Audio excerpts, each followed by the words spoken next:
Estamos em Gênesis capítulo 3 falando sobre o episódio da queda. Vimos na aula passada que Eva pegou do fruto e o comeu. O que acontece a seguir? É isso que veremos hoje. Dê uma pausa no vídeo, faça sua oração pedindo a iluminação do Espírito Santo para entender o que vou dizer aqui e volte para prosseguirmos com o estudo. Se você gosta de assistir aos vídeos do canal, por favor, comente, compartilhe, inscreva-se e, é claro, deixe o seu gostei. Vamos lá. Continuando, Gênesis 3, segunda parte do versículo 6. Tomou-lhe do fruto e comeu, e deu também ao marido, e ele comeu. Observe que Eva, ela não apenas pecou, mas ela levou seu marido a pecar também. Em outras palavras, a primeira mulher pecou duas vezes. Por quê? Porque levar os outros a cometer pecado é pecado também. Às vezes a gente pensa que não. O outro pecou porque quis pecar. Sim, mas se você contribuiu para que o outro pecasse, isso também é pecado. O texto diz, e ele comeu. Você se lembra que Adão havia recebido diretamente a ordem de Deus? Isso está lá em Gênesis 2, versículos 16 e 17. E mesmo assim, enquanto Eva estava sendo tentada pelo inimigo, Adão não interveio. Ele não fez nada. Aliás, o texto nem diz onde ele estava naquele momento. Ao que parece, ele estava por perto, porque assim que Eva comeu, ela deu ao seu marido e ele comeu. Talvez Adão tenha até presenciado a conversa entre Eva e Satanás. O fato é que ele esteve omisso durante a tentação de sua esposa. Outra coisa, Adão pecou conscientemente, diferentemente de Eva, que foi enganada por Satanás. Como é que eu sei disso? 1 Timóteo 2,14 declara, e Adão não foi iludido, mas a mulher, sendo enganada, caiu em transgressão. Então a Bíblia nos revela que Adão pecou de forma plenamente consciente. E a mulher, embora tenha pecado também, pecou por enganação. Veja também que Adão preferiu agradar a esposa em vez de obedecer a Deus. Que triste, não é? Nós devemos ter a coragem para obedecer a Deus, mesmo quando isso signifique contrariar a opinião de outras pessoas, inclusive pessoas íntimas e queridas. Mas ele amava a mulher dele mais do que tudo. Isso não é desculpa. Não importa o quanto amemos uma pessoa, jamais devemos agradar essa pessoa se isso importar em desagradar a Deus. Adão, com certeza, foi mais fiel a Eva aqui do que ao próprio Deus. Olha o resultado disso tudo. Versículo 7. Abriram-se então os olhos de ambos, e percebendo que estavam nus, coseram folhas de figueira e fizeram cintas para si. Essa é uma forma que a Bíblia adotou para dizer que o primeiro casal adquiriu uma nova consciência. Que consciência é essa? Uma consciência pecaminosa. Preste bem atenção no que o texto diz. Percebendo que estavam nus, coseram folhas de figueira e fizeram cintas para si. O pecado, ele traz complexos, traz vergonha e traz culpa também. Qual o problema em estar nu? Antes do pecado, nenhum. Após o pecado, aí sim os problemas aparecem. O que eles fizeram? Qual foi a primeira reação quando se viram nus e sentiram vergonha por isso? Eles juntaram folhas de figueira e fizeram cintas. Como assim? Eles fizeram algumas peças que apertam a cintura, entende? Outras traduções trazem tangas, isso está na Nova Tradução na Linguagem de hoje, ou aventais, conforme a Almeida, Revista e Corrigida. Versículo 8.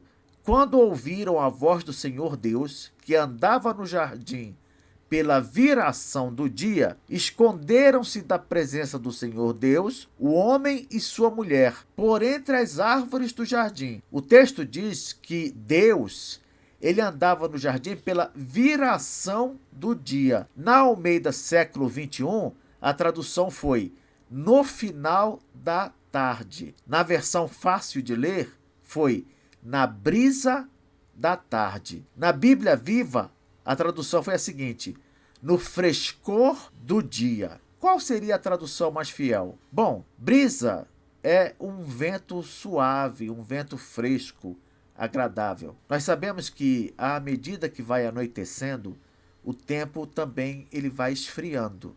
Isso é normal. Daí a opção pela tradução mais comum foi a seguinte: viração do dia, na passagem da tarde para a noite. Deus, ele assumia uma forma humana visível para se relacionar com o primeiro casal lá no Éden. Por que ele tinha de fazer isso? Porque Deus, de acordo com João capítulo 4, é um espírito. Ele é um espírito invisível e infinito, ele não tem limites. Então Deus, para se relacionar com o ser humano, ele teria de assumir uma forma visível e limitada.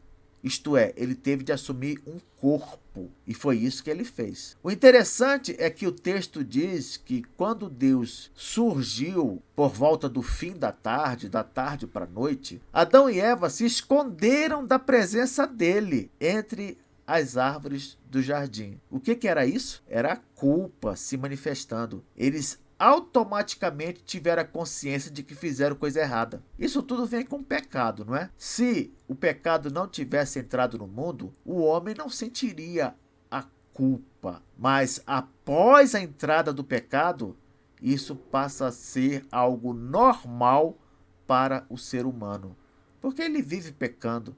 Então, é natural que ele sinta culpa o tempo todo. Às vezes as pessoas vão aos psicólogos e o psicólogo tenta tirar da pessoa o sentimento de culpa, porque isso é ruim. Não é bom para ninguém viver se sentindo culpado, quando na verdade esses psicólogos, na maioria deles incrédulos, deveriam apontar a Cristo como única solução para esse sentimento. Sim, porque somente em Cristo nós podemos obter o perdão de nossos pecados e, consequentemente, nos livrar da culpa. Aquele que entende que Jesus Cristo assumiu a nossa culpa em nosso lugar e morreu pelos nossos pecados, aquele que entende isso, esse encontra a paz. Versículo 9 diz assim: e chamou o Senhor Deus ao homem e lhe perguntou: onde estás? Muita gente critica essa passagem porque entende que, como é que pode um Deus de verdade não saber onde está o homem no momento desses? Ele não é onisciente? Ele não sabe todas as coisas? Obviamente, Deus sabia onde o homem estava, mas ele perguntou porque ele queria ver a manifestação do homem. Ele queria que o homem e a mulher se manifestassem, se revelassem. Aprenda uma coisa, meu irmão e minha irmã. Há vários momentos em que Deus ele faz certas coisas não por ignorância, mas para incentivar uma reação de nossa parte. Como, por exemplo, aqui, ele queria dar a oportunidade de Adão e Eva admitirem o erro deles. Lembre-se de que Jesus, durante seu ministério público, ele também incentivou um homem cego a expressar o seu desejo. Você lembra disso? Ele queria que o homem cego manifestasse a sua necessidade. Ele queria ver isso,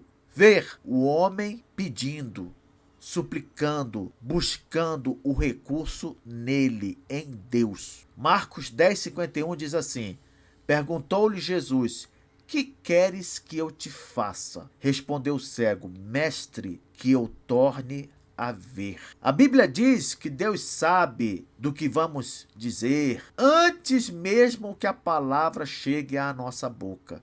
Ele sabe, mas ele quer ouvir. Não adianta saber que precisamos dele, não adianta saber que ele é tudo para nós se nós não buscarmos a ele com todo o nosso coração. Nós nos prostrarmos diante dele, chorarmos, clamarmos e pedirmos a sua ajuda. A Bíblia diz que ele não despreza o coração contrito. Por que Deus age assim? Por que ele é assim?